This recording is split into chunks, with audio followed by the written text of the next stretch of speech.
Good morning, guys.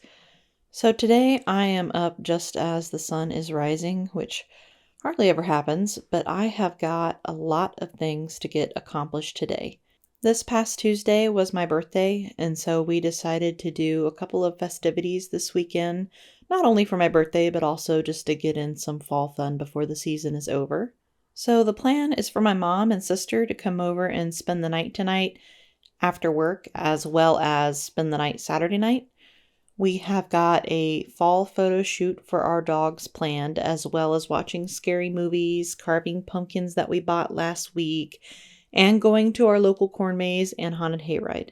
So, on top of preparing for them to come over tonight, I also wanted to get some preserving done today because that is my hobby right now, and I feel it would make me happy to know that I was able to get a little bit done this weekend too. So I know I've got a lot going on, but I figured if I get up early and get started early, I can get everything done that I want to accomplish this weekend.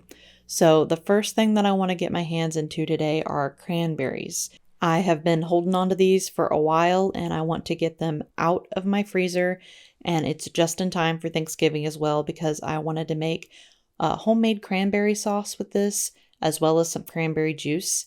I've never actually had homemade cranberry sauce, and I'm really excited to try it this year. There's really only a couple of us in my family that enjoy cranberry sauce, but I have a feeling that those of us who do enjoy it are really going to appreciate a homemade version. So for this juice, I decided to take the easy way out and just can the whole cranberries with some sugar and then allow it to sit on my shelf for a few months to extract the juices out of the cranberries. That way I don't have to mess around with extracting the juice out of them. Kind of, as long as I have the time for it to sit on the shelf, the food will do the work for me, and I will take that any day of the week. I went ahead and busted out my Nesco canner in addition to my regular water bath canner for today because I knew I would be getting a lot of canning done. And so since these are regular mouth quart jars, I went ahead and put them in my regular water bath canner since the Nesco can't fit regular mouth quart jars for water bath canning. I should probably also mention here that if you're going to can cranberry juice for the first time, make sure that you mix the sugar up within the jar before you get them into the canner. I'll show you why later, but I've never made this before and I didn't realize that I should have stirred it up beforehand. I processed these at a rolling boil for 25 minutes, but if you're interested, I have all of the recipes for everything that I preserved today linked in the description. While my juice was processing and my whole cranberries were warming up, I went ahead and dug through my deep freeze for my tomatillos. These are actually from my garden, and I am so excited. They were the single most prolific thing in my garden this year, and I actually tried to grow them last year, but I didn't know that you needed 2 plants in order to get them to produce fruit. So this year I grew just 2 plants, and this is what I pulled off of them. And I'm just using the same method that I use when I can tomatoes by putting them into aluminum foil trays and then getting them into the oven to warm up until they look soft enough to use. Today I'm going to be making a salsa verde, which I have never made from scratch before. While those were warming up, it looked like the cranberries were ready for me to mash them, so I just got my meddler out and mashed them as well as I could into a paste.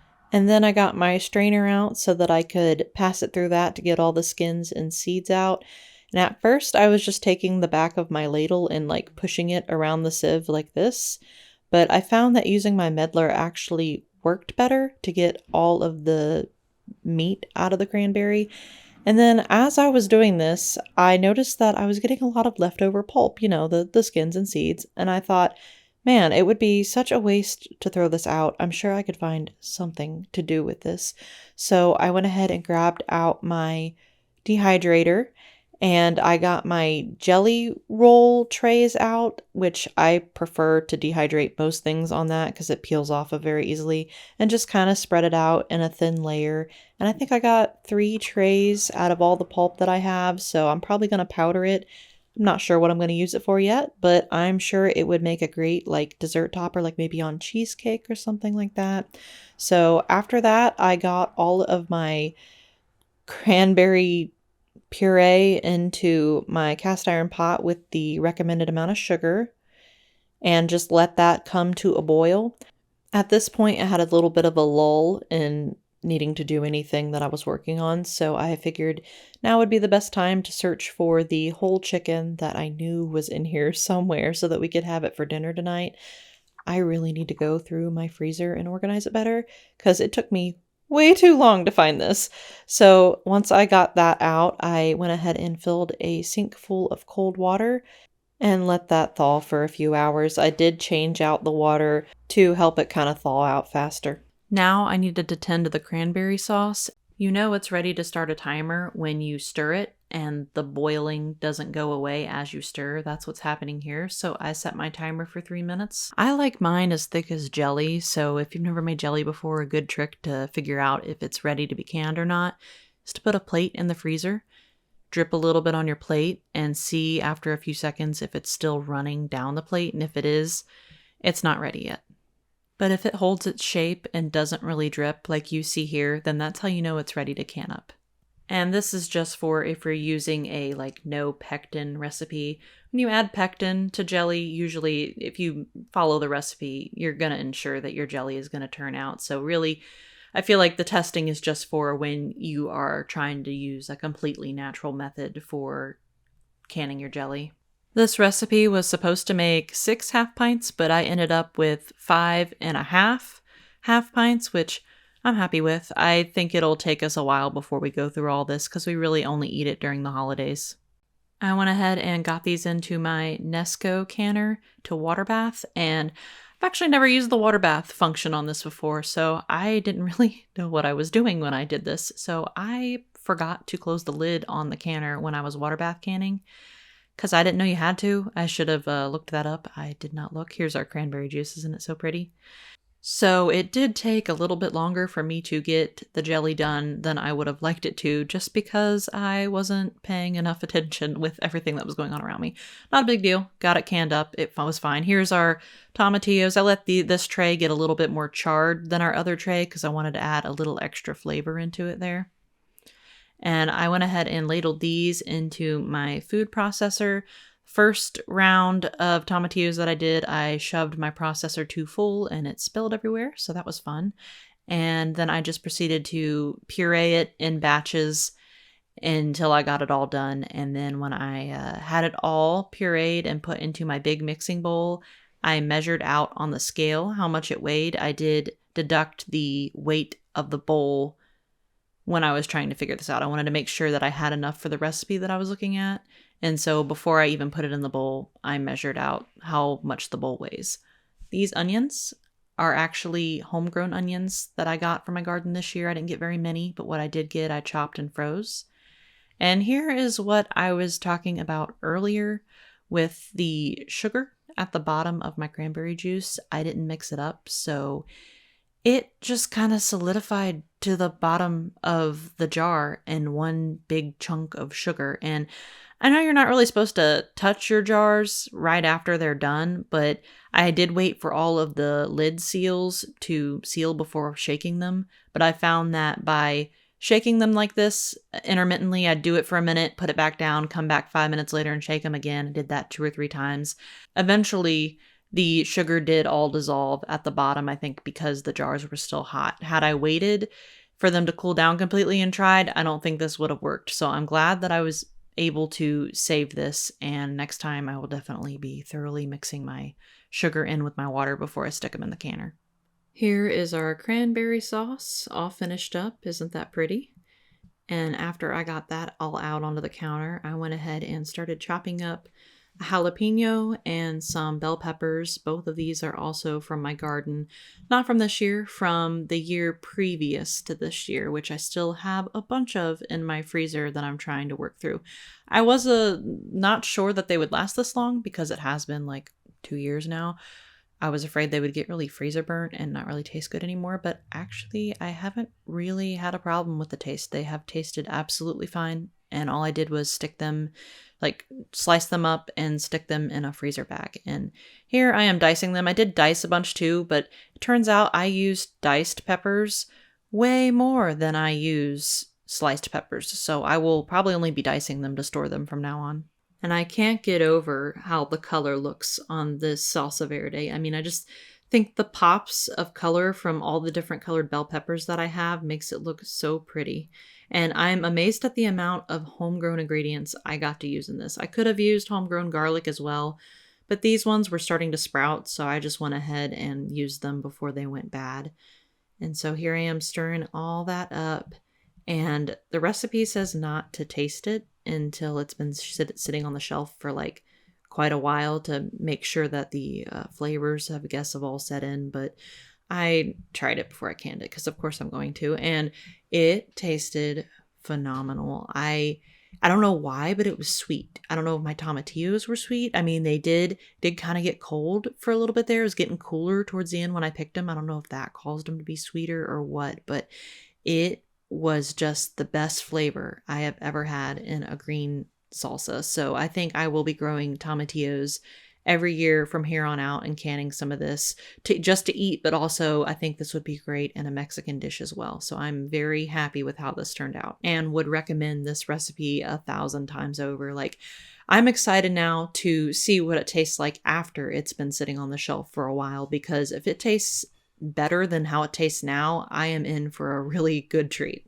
And like magic, here they are, done, ready, processed. While these were processing, I was able to get some of my housework done that I was needing to get done before anybody got here. And the only thing I have to do before I have another gap where I can get some housework done is get started on this sourdough bread that I wanted to make to go with our roasted chicken. And my sourdough is not very nice right now. Like, I froze some of it and I went to go reconstitute it, and I only fed it that morning. Not, really I should have fed it the night before and I didn't. And so I was kind of worried that this wouldn't turn out, but then I found a recipe that King Arthur has for basically sourdough bread when your sourdough isn't as fizzy as it should be, like not as bubbly as it could be. So I used that recipe because it adds in yeast. I did make a mistake still, however, because the recipe calls for instant yeast and I used active dry yeast. And I'm usually pretty used to using active dry yeast for all of my recipes. I just make sure that I bloom the yeast before I get started on the recipe. I don't know what was going through my head today, probably the million things that I had to get done, but I totally forgot to bloom my yeast before I made it. So this bread did turn out really dense, but my family liked it anyway. They all really enjoyed it. We had some Kerrygold butter smeared on the top of it, and it was really good. So we'll still eat it, but I know next time that I want to try this like Frankenstein sourdough recipe to bloom my yeast before I get started. I also used wheat flour for this recipe instead of the white all-purpose flour that it called for. And I found that I ended up using 5.5 cups of flour instead of the 5 that it called for. So while that was resting, I did some chores, and then I went ahead and came back after my chores and got started chopping up some vegetables because I was going to do the roasted chicken on top of carrots, potatoes, and onions. So that way, as the chicken cooks, the juices kind of fall down onto the vegetables while they roast, and it makes these veggies phenomenal. I love veggies when they have had a whole chicken roasted on top of them. So I just covered them in some Italian seasoning, and then I got my chicken on there. I went ahead and trussed it and got the legs all tied, and then after that, I went ahead and smeared it with some olive oil and put some more of that Italian seasoning on top and got that rubbed in really well. My husband went outside and grabbed the last few sprigs of thyme and rosemary that we have on our green stock for the year, and I went ahead and just threw that on top for a little bit of garnish as well. By this time, my sourdough was ready to take out and to get into the oven. I did dust it with flour after spraying it down with a little bit of water, because that's what the recipe called for. I've never actually done this before, in the flouring and water part of this. I did go to score it and could not find my bread razors, so I used my kitchen knife, and that actually did better than I thought it would. Probably because I just sharpened them, but I was not expecting it to cut through the dough as easily as it did. So I got it into my rusty, dusty, old Dutch oven that I use specifically just for bread because it's too cracked on the surface to use for food, and out came our chicken. It was really good. It ended up being very tender. Doesn't that look nice?